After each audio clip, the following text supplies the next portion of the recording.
એકદમ super soft spongy cake હવે ઘરે બનાવવાનું એકદમ સરળ થઈ ગયું છે જો આવી રીતે બનાવો તો. સૌથી પહેલાં કઢાઈને પ્રીહીટ થવા માટે ગેસ પર રાખી દઈશું. એલ્યુમિનિયમની તપેલીમાં તેલ લગાવી દઈશું. પ્રીમિક્સ પાવડર લઈ પાણી ઉમેરી મિક્સ કરી લઈશું.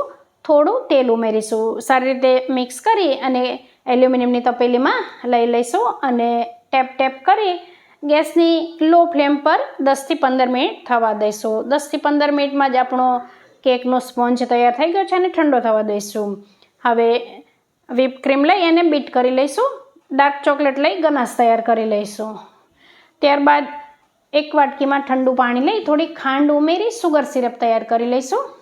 હવે સ્પોન્જને બહાર કાઢી ઉપરથી કટ કરી લઈશું અને ત્યારબાદ 2 કટ લગાવીશું એટલે 3 લેયર તૈયાર થઈ જશે. હવે કેકના એક લેયર પર સુગર સિરપ લગાવીશું, ક્રીમ લગાવીશું, ચોકલેટ ગનાશ લગાવીશું. આવી રીતે 3 લેયર રાખી ફરતું ક્રીમ લગાવી ડાર્ક ચોકલેટથી ડસ્ટિંગ કરી લઈશું. તો એકદમ સુપર સોફ્ટ માર્કેટ કરતાં પણ સ્વાદિષ્ટ કેક તૈયાર થઈ જાય છે.